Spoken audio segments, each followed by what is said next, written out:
everyone, this is Preeti. I hope you are staying focused on your NEET preparation.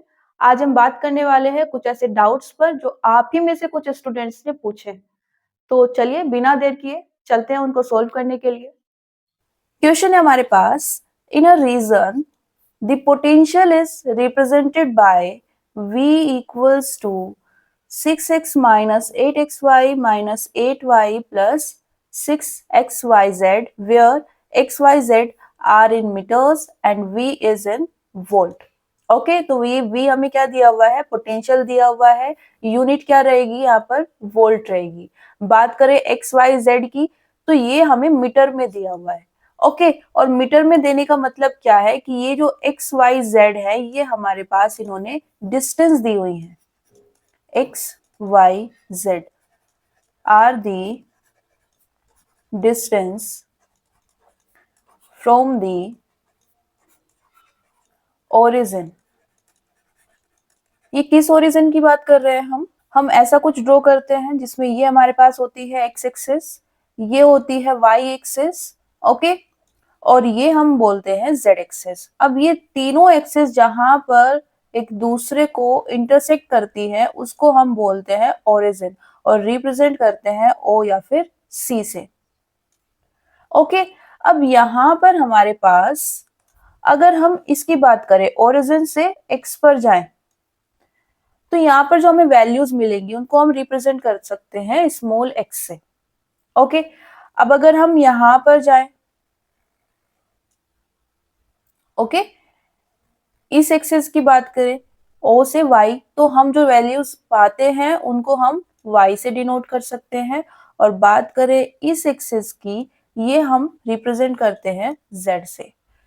तो इनके बारे में क्या है, अगर बात करें इनकी तो यहां से हमें जो वैल्यूज मिलती है उनको हम नेगेटिव साइन के साथ में लिखते हैं। मतलब ये कि यहाँ ये कौन सी एक्सिस है, इसको हम बोल सकते हैं माइनस एक्स एक्सिस। तो हम इसको रिप्रेजेंट करेंगे यहाँ पर जो वैल्यूज मिलेगी माइनस एक्स के साथ में। यहाँ हमें जो वैल्यूज मिलती है ये कौन सी एक्सिस है, माइनस जेड, तो यहाँ पर हम इसको रिप्रेजेंट करेंगे माइनस जेड के साथ में। ये यहाँ पर माइनस वाई तो इसकी वैल्यूज को हम लिखेंगे कहाँ पर, माइनस वाई के साथ में। ओके तो ये हमारे पास अब क्योंकि ये सब डिस्टेंसेस है ना, एक्स एक्सिस पर डिस्टेंस आ गई तो हमने एक्स से रिप्रेजेंट कर दिया। अब डिस्टेंस है तो यूनिट क्या होगी, मीटर होगी, तो वही इन्होंने यहाँ पर मेंशन किया है ताकि आपको कंफ्यूजन ना हो।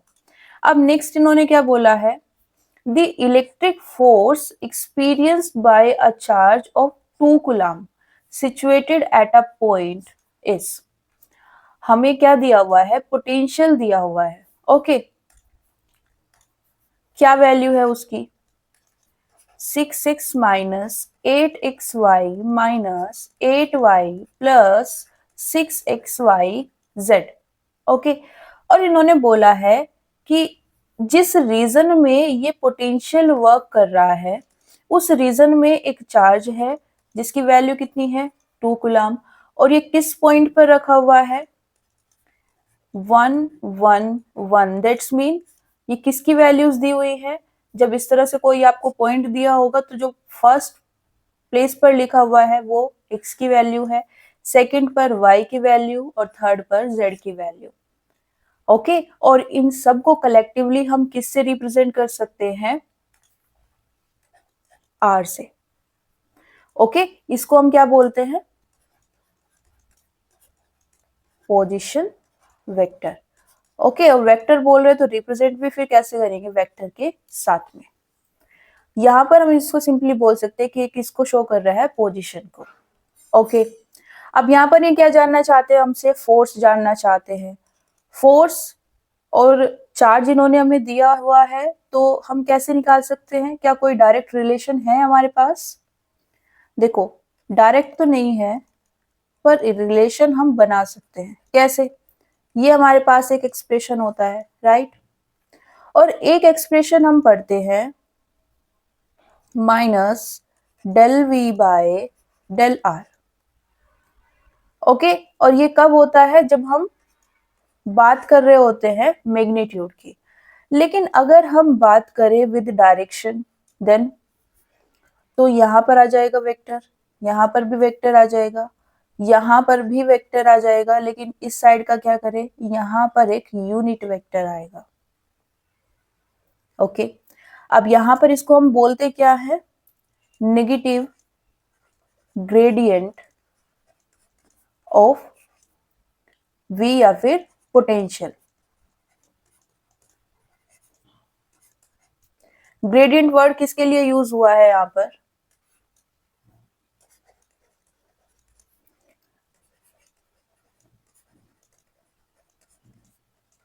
ये यूज हुआ है d by D R cap के लिए। और क्योंकि हमें यहाँ पर जो v की वैल्यूज दी हुई है वो किसकी टर्म्स में दी हुई है, देखो अगर सिर्फ यहाँ पर r की टर्म में होता, सपोज ये हमारे पास आ जाता 6r³ या +1/r², इस तरह से यहाँ पर सिर्फ अगर r होता तो हम यहाँ पर इसको एज इट इज यूज कर सकते थे, आगे क्या कर सकते थे, डिफरेंशिएशन कर सकते थे, बिकॉज स्मॉल d किसको रिप्रेजेंट करता है,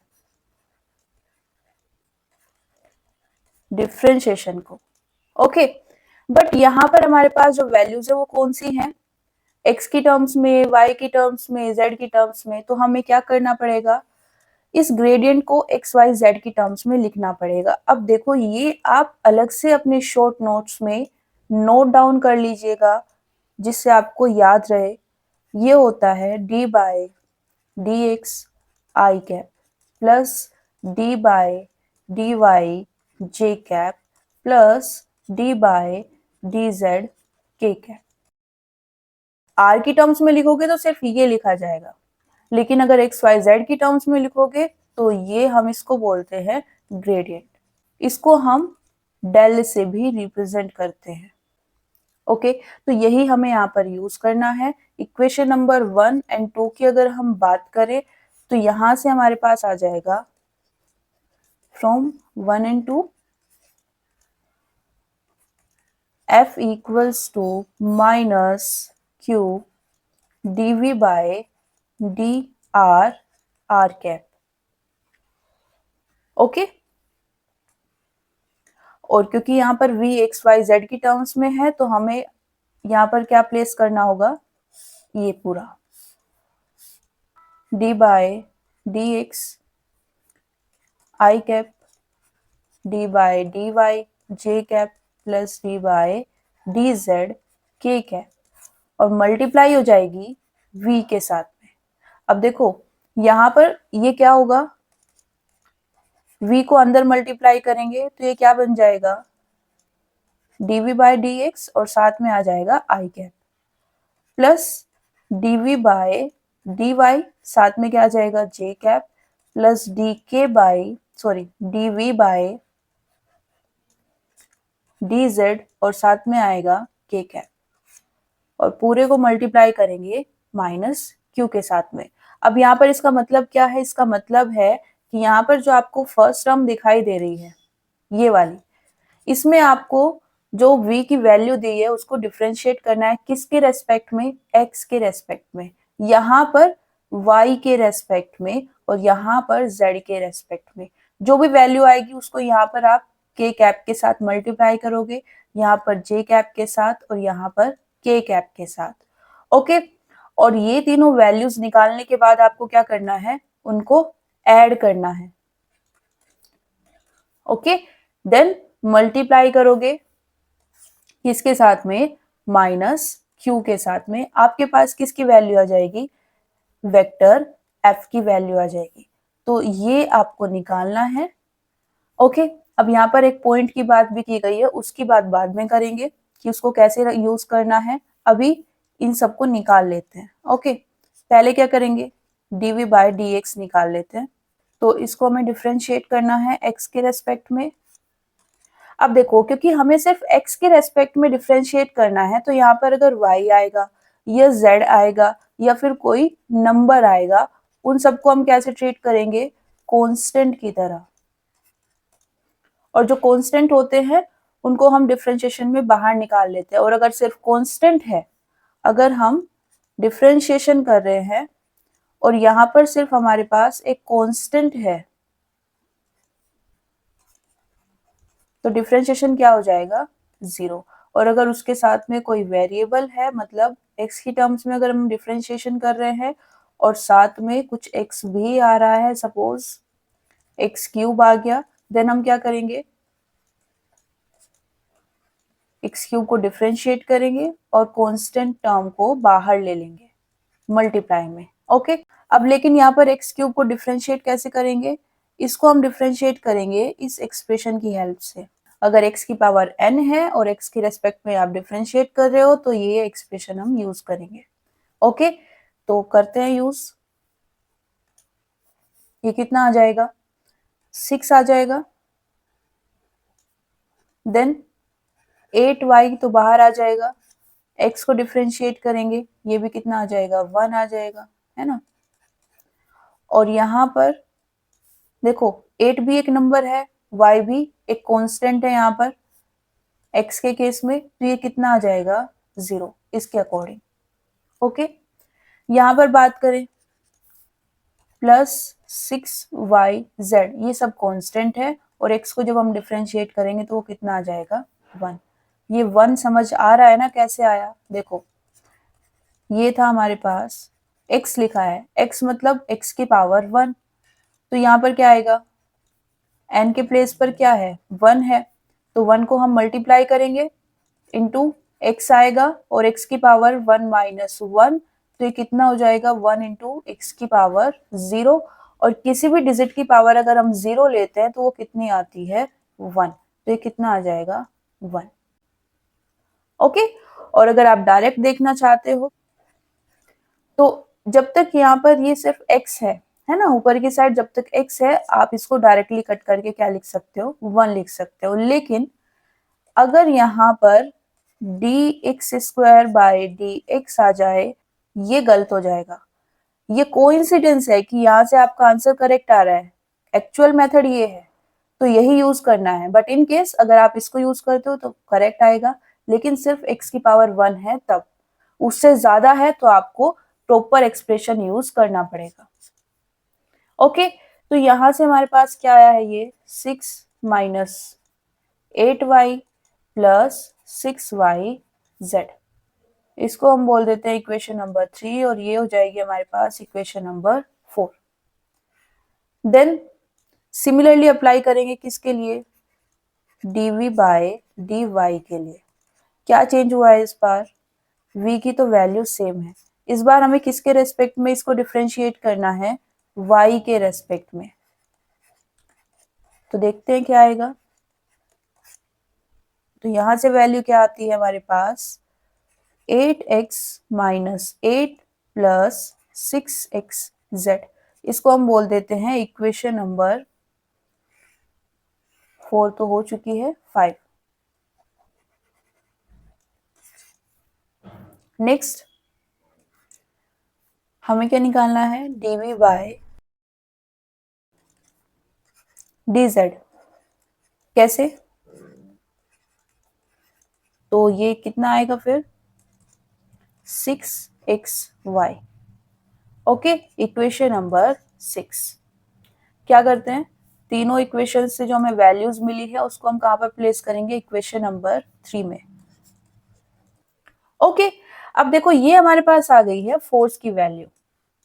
अब हम बात कर लेते हैं पॉइंट की, जिस पॉइंट पर हमें चाहिए, क्योंकि ये तो जिस रीजन की ये बात कर रहे हैं, सपोज ये हमारे पास रीजन है, इस पूरे रीजन में जो पोटेंशियल है वो कितना है, v, आप कहीं पर भी बात कर लो।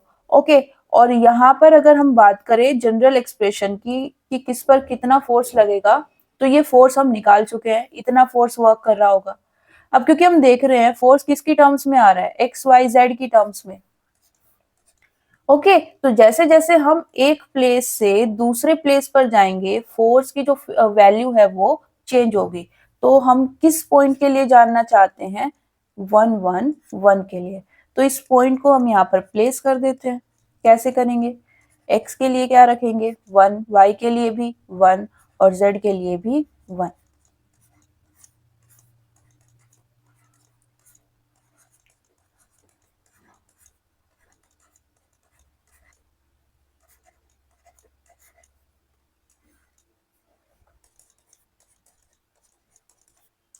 Q की वैल्यू कितनी दी हुई है हमें, 2 कूलम, इसको प्लेस करेंगे तो ये हमारे पास आ जाएगा फोर्स।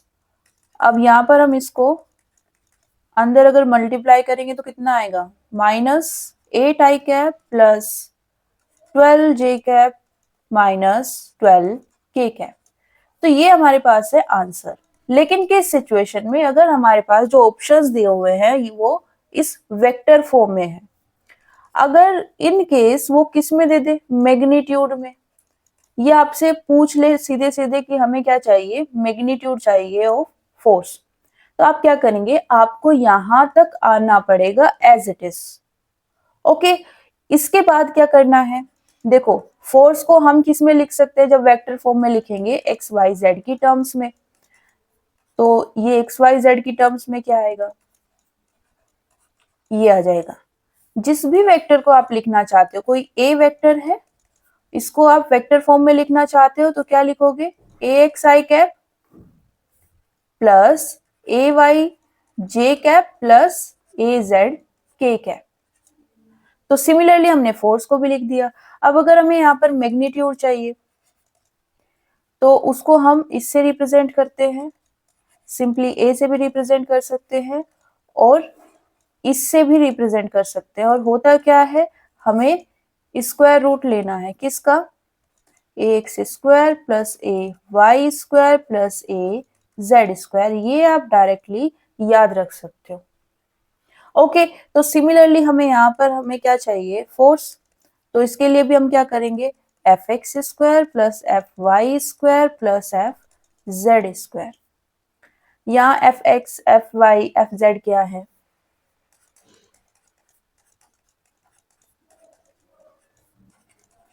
इनको हम बोलेंगे फोर्स कंपोनेंट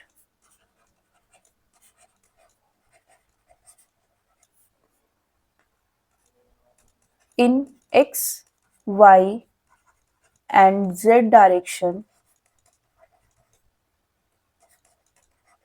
रेस्पेक्टिवली। तो जो x के साथ लिखा हुआ है वो हमें x एक्सिस पर मिलेगा, जो y के साथ में है वो y पर, जो z के साथ में है वो z एक्सिस पर मिलेगा। बोलेंगे क्या, कंपोनेंट बोलेंगे। ओके, अब यहाँ पर वैल्यूज रख लेते हैं। देखो, अब अगर आप इसको इससे कंपेयर करो, जो आई कैप है ना, यहाँ पर उसके साथ में क्या है, -8, और यहाँ पर क्या है, एफ एक्स, तो यहाँ पर जो एफ एक्स है उसकी वैल्यू क्या है, -8। सिमिलरली एफ वाई, जे के साथ में क्या है, एफ वाई, यहाँ पर क्या है, जे के साथ में 12, यूनिट मेंशन करनी है न्यूटन। एफ जेड, यहाँ पर देखो के साथ में क्या है, -12। ओके, तो ये आ जाएगा -12 न्यूटन। अगर प्लस साइन है तो प्लस साइन लिखे या ना लिखे कोई फर्क नहीं पड़ता, लेकिन अगर माइनस साइन है तो उसको आप मेंशन करोगे। ओके, वैल्यूज को प्लेस करते हैं, ये आ जाएगा हमारे पास 352। देखो जो नेगेटिव है उसका स्क्वायर लेंगे तो वो भी क्या हो जाएगा, पॉजिटिव। ओके, तो एक तो वे ये है, आप इस तरह से कर सकते हो इसको, और आंसर किस में आएगा, न्यूटन में। दूसरा वे क्या है, देखो यूनिट आप यहाँ पर भी मेंशन करोगे। ओके, दूसरा वे क्या है, बिकॉज इसके लिए आपको एग्जैक्ट कैलकुलेशन करनी पड़ेगी। दूसरा आप कर सकते हो, इनको स्क्वायर्स की फॉर्म में लिख सकते हो। जैसे 8 है, 8 को हम क्या लिख सकते हैं, 4 इंटू 2 स्क्वायर, यहाँ 4 इंटू 3 का होल स्क्वायर, और यहाँ पर भी 4 इंटू 3 का होल स्क्वायर। 4 सबके साथ में है तो इसको कॉमन ले सकते हो। ओके, अंदर क्या बचेगा, 4 प्लस 3 3 जा 9 प्लस 9, यहां पर 4 बाहर आएगा, ये स्क्वायर रूट इस पावर को कैंसिल करेगा, और अंदर क्या बचेगा हमारे पास। ओके, आज के लिए इतना ही। अगर आपके पास इस चैप्टर से रिलेटेड कोई भी डाउट है, कोई भी कंफ्यूजन है, तो आप अपने डाउट को कमेंट सेक्शन में या फिर मैसेज के थ्रू मुझसे पूछ सकते हैं, आपको आंसर मिल जाएगा। तब तक के लिए thank you everyone, see you soon.